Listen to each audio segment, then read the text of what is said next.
أعوذ بالله من الشيطان الرجيم. بسم الله الرحمن الرحيم. يا أيها الذين آمنوا كتب عليكم القصاص في القتلى الحر بالحر والعبد بالعبد والأنثى بالأنثى فمن عفي له من أخيه شيء فاتباع بالمعروف وأداء إليه بإحسان ذلك تخفيف من ربكم ورحمة فمن اعتدى بعد ذلك فله عذاب أليم ولكم في القصاص حياة يا أولي الألباب لعلكم تتقون. صدق اللہ العظیم. رب اشرح لی صدری ویسر لی امری واحلل عقدۃ من لسانی یفقہوا قولی. سورۃ البقرہ کی آیت نمبر 178 اور 179 دو آیات آپ کے سامنے تلاوت ہوئی. دعا فرمائی اللہ تعالیٰ آیات کا صحیح مفہوم عرض کرنے کی توفیق عطا فرمائے. اس سے پچھلے درس میں آپ کے سامنے اس آیت کی تفصیل سے پہلے یہ بات رکھی کہ شریعت میں ایک مومن کے جان کی کتنی اہمیت ہے، اس کا قتل کتنا بڑا گناہ ہے. اس کا اندازہ اس بات سے لگایا جا سکتا ہے کہ آپ علیہ الصلوۃ والسلام نے فرمایا کہ قیامت کے دن بندوں کے حقوق میں سب سے پہلا سوال جس چیز کے بارے میں ہوگا، پہلا حساب کتاب جس چیز کے بارے میں ہوگا وہ خون کے بارے میں ہوگا کہ اگر کسی کا خون بہایا ہے تو پہلے اس کا حساب دینا پڑے گا. اللہ اپنے حقوق میں سب سے پہلے نماز کے بارے میں سوال کریں گے، لیکن بندوں کے حقوق میں سب سے پہلے خون کے بارے میں سوال ہوگا. آپ علیہ الصلوۃ والسلام نے فرمایا کہ لزوال الدنیا اہون علی اللہ من قتل مسلم، کہ پوری دنیا یاد رکھیے اس دنیا کے اندر کعبہ بھی ہے، اس دنیا کے اندر مساجد بھی ہیں، اس دنیا کے اندر اللہ کی قدرت کے بڑے مظاہر ہیں. اللہ فرما رہے ہیں یہ پوری کی پوری دنیا ختم ہو جائے، ضائع ہو جائے، تباہ ہو جائے، اس کی اتنی اہمیت نہیں جتنی ایک مومن کی جان کی اہمیت ہے. آپ علیہ الصلوۃ والسلام حضرت عبداللہ ابن عباس، عبداللہ ابن عمر رضی اللہ تعالیٰ عنہ فرماتے ہیں، دیگر اصحاب سے بھی یہ روایت مروی ہے کہ آپ علیہ الصلوۃ والسلام خانہ کعبہ کا طواف کر رہے ہیں. طواف کے دوران آپ علیہ الصلوۃ والسلام خانہ کعبہ کو دیکھ کر فرماتے ہیں یا کعبہ ما اطیبک، تو کتنا پاکیزہ ہے، ما اطیب ریحک، تیری خوشبو کتنی پاکیزہ ہے، ما اعظم حرمتک، تو کتنا عظمت والا ہے. لیکن والذی نفس محمد بیدہ، مجھے اس ذات کی قسم ہے جس کے قبضے میں محمد کی جان ہے، تیری حرمت اتنی نہیں اللہ کی بارگاہ میں جتنی حرمت ایک مومن کی جان کی ہے. یعنی کعبہ کو ڈھا دینا، یعنی کعبہ کی اتنی حرمت نہیں جتنی ایک مومن کی جان کی. چنانچہ آپ علیہ السلام نے فرمایا کہ تیرا حق یہ ہے کہ تیرے یہاں پر خون نہ بہایا جائے، لیکن مومن کی جان، مال، عزت، آبرو ہر چیز محفوظ ہے. یہاں تک کہ یہ بات جائز نہیں، حرام ہے کہ مومن کے بارے میں بدگمانی کی جائے. یعنی کیا بات کہ آپ کسی کے بارے میں بدگمانی نہیں کر سکتے کہ فلاں نے یہ کام کیا تو اس کے پیچھے ہو سکتا ہے یہ ہو سکتا ہے یہ ہو. مومن سے بدگمانی کرنا بھی جائز نہیں ہے. تو مومن کی اتنی شان ہے، تو اتنی اہمیت ہے اس انسان کی، بالخصوص مومن کی جان کی، کہ میں نے آپ کے سامنے یہ بات رکھی تھی کہ حضرت اسامہ بن زید آپ علیہ الصلوۃ والسلام کے محبوب ترین صحابی ہیں. ایک موقع پر، جنگ کے موقع پر، کافر تلوار کے نیچے آ گیا، لیکن اس موقع پر اس نے کلمہ پڑھ لیا. تو انہوں نے کہا نہیں، یہ جان بچانے کے لیے اس نے کلمہ پڑھا، انہوں نے تلوار چلا دی. آپ علیہ الصلوۃ والسلام کو پتہ چلا، خود آ کے بتایا. آپ نے فرمایا اقتلتہ بعد ما قال لا الہ الا اللہ، یا اسامہ اقتلتہ بعد ما قال لا الہ الا اللہ، اسامہ کلمہ پڑھ لینے کے بعد، لا الہ الا اللہ پڑھ لینے کے بعد بھی تم نے اسے قتل کر دیا. آپ نے اتنی دفعہ یہ بات کہی کہ حضرت اسامہ بن زید شرم سے شرمسار ہو گئے. اور پھر فرمایا، آخر میں فرمایا، یا اسامہ اگر کل قیامت کے دن یہ لا الہ الا اللہ تمہارے سامنے آ جائے اور تم سے حجت بازی کرے کہ میرے ہوتے ہوئے تم نے کیسے قتل کیا تھا، تم کیا جواب دو گے؟ بہت خطرناک معاملہ ہے. تو اتنی اہمیت ہے انسانی جان کی، مومن کی جان کی. تو لہٰذا جب مومن کی جان کی اتنی اہمیت ہے، لہٰذا اس کی جان کی اہمیت کے پیش نظر چاہے کوئی کسی مومن کو غلطی میں قتل کر دے، جان بوجھ کے قتل کر دے، چاہے کوئی بھی صورت اپنا دے قتل کی جبکہ قتل ناحق ہو، اس کا شریعت میں کوئی حق نہیں بنتا تھا قتل کرنے کا، تو ایسی صورت میں شریعت نے اس سے بدلہ لینے کی اس کی مختلف صورتیں رکھی ہیں. اگر غلطی میں قتل کیا ہے تو یہاں تک فرمایا کہ یہ ایسا آدمی دیت دے گا، خون بہا دے گا. خون بہا کتنا ہوتا ہے میں آگے بتاتا ہوں. تو خون بہا دینا پڑے گا. یہاں تک فرمایا کہ خون بہا دینے کے بعد اس کو کفارہ دینا پڑے گا. کفارہ کیا ہے؟ سورہ نساء کے اندر اس کی تفصیل آئے گی کہ 2 مہینے کے مسلسل روزے رکھے. کہ اس نے ایک مومن کی جان کو اگرچہ غلطی میں ہی مارا ہے، لیکن کیوں مارا ہے؟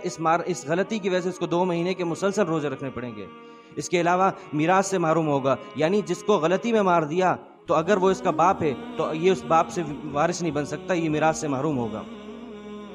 اتنی زیادہ اہمیت ہے یہ غلطی کی صورت میں. اور جس نے جان بوجھ کر مارا ہے، اگر کسی نے کسی مسلمان کو جان بوجھ کر ایسی چیز سے مارا کہ جس سے عام طور سے مارا جاتا ہے اور ارادتاً مارا، تو ایسی صورت میں ایسے شخص کا گناہ کیا ہے؟ ایسے شخص کے بارے میں قرآن کریم اور احادیث طیبہ کی روشنی میں یہ بات ثابت ہوتی ہے کہ 3 حقوق واجب ہوتے ہیں. ایک اللہ کا، اس نے اللہ کے حق توڑا ہے. اس نے قاتل کی جان ضائع کر کے اس کا حق توڑا ہے. اور جو بندہ مقتول ہے، مرا ہے، اس کے وارثوں کا حق ضائع کیا ہے. لہٰذا 3 کے الگ الگ حقوق واجب ہوں گے. اللہ کا حق ضائع کیا ہے، لہٰذا اللہ تعالیٰ سورۃ النساء میں فرماتے ہیں وَمَنْ قَتَلَ مُؤْمِنًا مُتَعَمِّدًا فَجَزَاؤُهُ جَهَنَّمُ. جس نے کسی مومن کو جان بوجھ کر قتل کیا تو اس کے 5 سب سے بڑی وعیدیں ہیں. سب سے پہلا تو یہ فَجَزَاؤُهُ جَهَنَّمُ، وہ جہنم اس کی ٹھکانہ ہے. پھر فرمایا وَلَعْنَهُ، اللہ کی لعنت ہے. وَغَضِبَ اللَّهُ عَلَيْهِ، وَغَضِبَ اللَّهُ، اللہ کا غضب ہے اس کے اوپر. وَلَعْنَهُ، اللہ کی لعنت ہے. چوتھے نمبر پر فرمایا خالدًا فِيهَا، ہمیشہ ہمیشہ اس میں رہے گا. وَأَعَدَّ لَهُ عَذَابًا عَظِيمًا، اور ہمیشہ ہمیشہ کے لیے اس کے لیے ایک عذاب کا تیار کیا ہوا ہے. یہ اللہ کا حق ہے. لیکن اللہ کا یہ حق معاف ہو سکتا ہے اس صورت میں جب کہ بندہ توبہ کرے.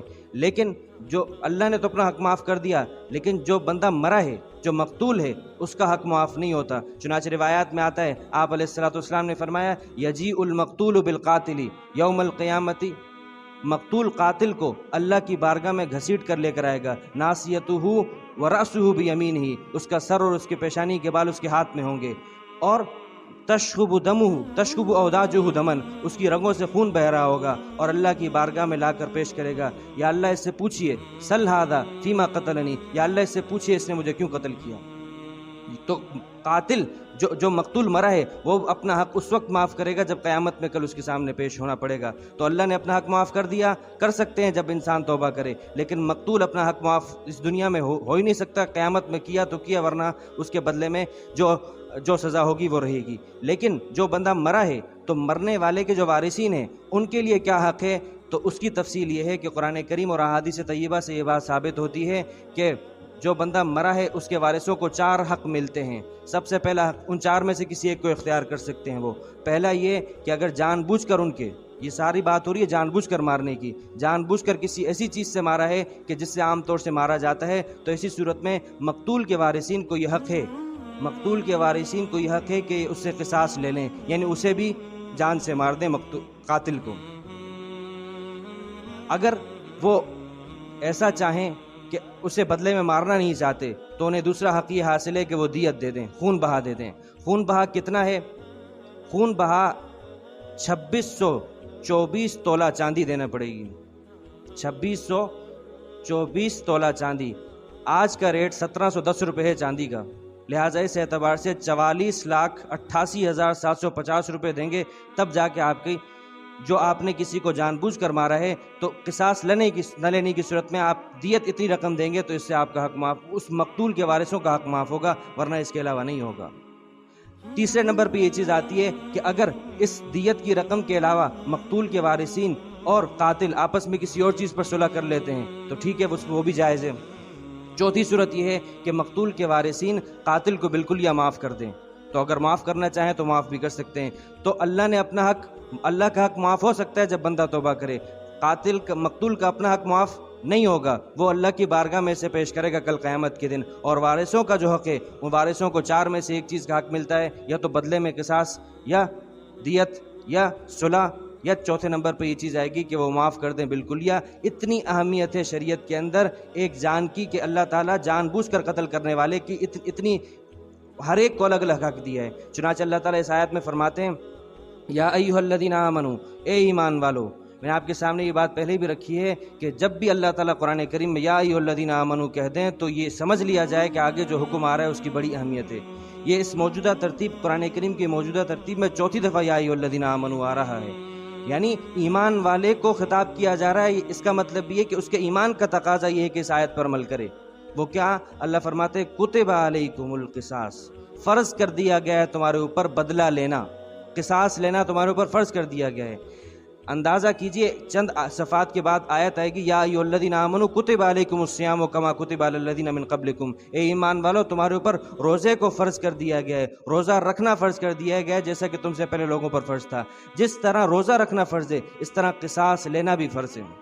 البتہ اتنی اس بات ضرور ہے کہ مجھے اور آپ کو، ایک فرد کو، مقتول کے وارثین کو اجازت نہیں ہے کہ وہ قصاص لیں، یہ حکومت کا کام ہے، اداروں کا کام ہے، قاضیوں کا کام ہے، پولیس کا کام ہے، وہ نہیں کرتے تو اس صورت میں یہ سارا کا سارا وبال ان کے اوپر ہے۔ البتہ ہاں چونکہ یہ تمام مومنین کے اوپر اس کا خطاب ہے تو لہٰذا سب کے سب اس گناہ میں شریک ہوں گے، چاہے کیونکہ اللہ نے جس ایک جان کی جتنی اہمیت تھی اس کے لیے جو چیز فرض قرار دی اس کو پورا نہیں کیا جا رہا۔ تو فرمایا یا ایھا الذین آمنوا، اے ایمان والو تمہارے اوپر فرض کر دیا گیا ہے بدلہ لینا، فی القتلى، جان بوجھ کر مارے جانے والے مقتولین کے بارے میں تمہارے اوپر فرض کر دیا گیا ہے کہ تم ان کے بارے میں قصاص لو۔ اور پھر آگے اللہ تعالیٰ نے انصاف کی بات بتائی۔ عرب کے اندر یہ ماحول تھا، ہمارے یہاں بھی بعض علاقوں میں ہوگا کہ اگر کسی نے کسی کا ایک بندہ مارا ہے تو وہ بدلے میں 2 بندے مار دیں گے، 3 بندے مار دیں گے، جتنا دل چاہے گا، جب تک دل کی آگ ٹھنڈی نہیں ہوگی تب تک وہ مارتے رہیں گے۔ اللہ نے فرمایا نہیں، الحر بالحر، پہلے زمانے میں چونکہ غلام اور آزاد کا ماحول تھا تو اللہ نے فرمایا آزاد کے بدلے آزاد مارا جائے گا، غلام کے بدلے غلام مارا جائے گا۔ پہلے کیا تھا، اگر بڑے طاقتور قبیلے والے نے کسی کے غلام کو مار دیا تو کمزور قبیلے والے نے کسی طاقتور قبیلے والے کے غلام کو مار دیا تو وہ کہتا کہ نہیں میں اس کے آزاد کو ماروں گا۔ اللہ فرماتے ہیں نہیں، الحر بالحر، آزاد کو آزاد کے بدلے میں، غلام کو غلام کے بدلے میں، اور عورت کو عورت کے بدلے میں۔ ایسا نہیں ہو سکتا کہ ایک کے مرد کو مارا جائے، ایک کی عورت کو مارا جائے تو وہ اسے کہ نہیں میں اس کے مرد کو ماروں گا، نہیں، بلکہ یعنی عورت کو مارا گیا تو بدلے میں عورت ہی کو مارا جائے گا۔ یہ تو تھا قصاص کا حکم، ایک حق۔ آگے اللہ فرماتے ہیں کہ اگر فمن عفی لہ من اخیہ شیء، اگر مقتول کے وارثین میں سے کسی ایک کی طرف سے قاتل کو رعایت مل جائے، وہ معافی کا اعلان ہو جائے کہ وہ اپنا حق چھوڑ دے کہ میں تم سے قصاص نہیں لیتا، میں تم سے دیت یا بالکل ہی معاف کرتا ہوں، تو اللہ فرماتے ہیں فمن عفی لہ من اخیہ شیء، جس مقتول کے وارثوں کے لیے معاف کر دیا گیا اس کے بھائی میں سے کوئی چیز۔ دیکھیے یہ ہے قرآن کریم کا انداز، ایک طرف یہ فرمایا کہ تمہارے اوپر لازم ہے کہ تم مقتول کا قصاص لو، لیکن ساتھ ساتھ ترغیب کیا دی کہ تم معاف بھی کرو۔ ساتھ ساتھ کہا کہ دیکھو تمہارا بھائی ہے، چلو مقتول ہے، تمہارا تو بندہ مر گیا، لیکن دیکھ لو اگر تمہاری دل کی آگ ٹھنڈی نہیں ہوتی، اب بہتر تو یہ ہے کہ تم قصاص نہ لو، لیکن اگر لینا چاہتے ہو تو لے لو، یہ تمہارا ہے بھائی، اگر تم معاف کرنا چاہتے ہو تو معاف کر دو، معاف کرنا تمہارے لیے بہتر ہے۔ پھر فرمایا اگر معاف کر دیا جائے، یعنی قصاص کو معاف کر دیا اور دیت باقی رہی، تو قرآن کریم نے کیا کہا، فاتباع بالمعروف وداع الیہ باحسان۔ تو اب جو مقتول کے وارثین ہیں یہ قاتل کا پیچھے کریں گے، اس سے ضابطے اور قانون کے مطابق، قاعدے کے مطابق اس سے دیت کا مطالبہ کریں گے۔ قرآن کریم نے کہا کیونکہ ان کے ذمے آ گیا ہے، اس قاتل کے ذمے آ گیا ہے کہ وہ اس کو دیت دے، لہٰذا قاعدے اور ضابطے کے مطابق، عرف کے مطابق اس سے مطالبہ کریں گے، کوئی ایسا تعدی، کوئی ظلم زیادتی نہیں ہوگی۔ وَأَدَاءٌ إِلَيْهِ بِإِحْسَان، جہاں تک قاتل ہے تو اس کے ذمے یہ بات ہے کہ وہ احسان مندی کے ساتھ ان کو دیت ادا کرے۔ ذَلِكَ تَخْفِيفٌ مِّن رَبِّكُمْ وَرَحْمَةٌ، یہ تمہارے رب کی طرف سے بڑی نرمی اور رحمت ہے۔ پچھلی امتوں میں بنی اسرائیل کے بارے میں حضرت ابن عباس فرماتے ہیں کہ اس بنی اسرائیل کے ذمے صرف ایک ہی تھا، اگر ان کا جان بوجھ کر بندہ مارا گیا تو قصاص ہی لیا جائے گا، کچھ اور نہیں ہوگا۔ اللہ فرماتے ہیں ہم نے تمہارے اندر یہ نرمی کر دی، آسانی کر دی کہ تم قصاص کے بدلے میں دیت بھی لے سکتے ہو، تو یہ اللہ کا احسان ہے تمہارے اوپر۔ لیکن فمن اعتدی بعد ذلک فلہ عذاب علیم، لیکن جس نے دیت لے لینے کے بعد، معاف کر دینے کے بعد دوبارہ موقع ملنے پر قاتل کو مار دیا تو اس نے حد سے زیادہ تجاوز کیا ہے، ایسے شخص کے لیے دردناک عذاب ہے۔ وَلَكُمْ، اب اگلی آیت کے اندر اللہ رب العزت اس قصاص کے حکم کی حکمت بیان فرما رہے ہیں۔ اللہ فرماتے ہیں وَلَكُمْ فِي الْقِصَاصِ حَيَاةٌ، اے ایمان والو تمہارے لیے قصاص لینے میں زندگی ہے۔ یعنی بظاہر تو ایک آدمی نے کسی کو جان بوجھ کر مارا ہے، آپ بدلے میں اس کو مار رہے ہو، تو بدلے میں پایا تو قتل جا رہے، پائی تو موت جا رہی ہے، لیکن حقیقت یہ ہے کہ اس ایک موت سے تمہارے 100 بندے جو ہیں وہ ہوش میں آ جائیں گے کہ نہیں اگر ہم نے ایسا کسی کے اوپر جرم کیا تو ہماری جان بھی ضائع ہو سکتی ہے، ہمیں بھی قصاصاً قتل کیا جا سکتا ہے۔ تو اللہ فرما رہے ہیں بظاہر تو تم بندہ مار رہے ہو، لیکن حقیقت یہ ہے اے ایمان والو، اے عقل مندو، تمہارے لیے اس میں بہت بڑا سبق ہے کہ تم قصاص لینے میں تمہارے اندر زندگی ہے۔ تم ایک بندہ مارو گے قصاصاً تو 100 بندوں کی جان محفوظ ہو جائے گی۔ چنانچہ جن علاقوں میں، جن حکومتوں میں، جن ریاستوں میں یہ قانون نہیں ہے، شرعی قانون نہیں ہے، تو وہاں پر آپ کرائم ریشو دیکھ لیں۔ امریکہ کے اندر حالیہ رپورٹ کے مطابق ہر 68 سیکنڈ کے اندر ایک زنا ہوتا ہے، ہر 68 سیکنڈ کے اندر، ہر 15 منٹ کے اندر ایک قتل ہوتا ہے، قتل کی کوشش کی جاتی ہے۔ کیوں؟ اور اس کے مقابلے میں آپ سعودی عرب جہاں پر یہ قصاص کا قانون نافذ ہے، 15 سال 10 سال ہو جاتے ہیں کوئی کسی کو قتل نہیں کرتا، صرف اور صرف اس وجہ سے کہ شرعی جو قوانین ہیں، شرعی جو سزائیں ہیں، جہاں یہ نافذ ہونے کے ڈر سے جرم کے اندر کمی آ جاتی ہے۔ تو اللہ فرماتے ہیں وَلَكُمْ فِي الْقِصَاصِ حَيَاةٌ يَا أُولِي الْأَلْبَابِ، اے عقل مندو لَعَلَّكُمْ تَتَّقُونَ، دیکھتے ہیں اب تم اس قانون کے آ جانے کے بعد عقل مندی کا مظاہرہ کرتے ہوئے گناہوں سے، اس قتل سے بچتے ہو کہ نہیں بچتے۔ اللہ تعالیٰ نے اتنی انسانی جان کی اتنی اہمیت رکھی ہے کہ اس بات کے لیے کہ اللہ نے ہر ایک کو الگ الگ حق دیا، ہر ایک کو الگ الگ حق دیا۔ اللہ تعالیٰ ہماری حفاظت فرمائے۔ حدیث میں آتا ہے آپ علیہ الصلوۃ والسلام نے حجۃ الوداع کے موقع پر جو خطبہ ارشاد فرمایا، آپ نے فرمایا انما، کہ تمہارے اے مومنوں، اے مسلمانوں، تمہاری جان، مال، عزت، آبرو ہر ایک دوسرے کے اوپر حرام ہے، لہٰذا میرے جانے کے بعد کفار مت بن جانا ہے۔ ایسا نہ ہو جاؤ کہ ایک دوسرے کی جان کے پیاسے بن جاؤ، ایک دوسرے کے مال کے پیاسے بن جاؤ، بلکہ آپس میں اتحاد و اتفاق سے رہو۔ اللہ تعالی ہمیں عمل کی توفیق عطا فرمائے۔ وآخر دعوانا الحمدللہ رب العالمین۔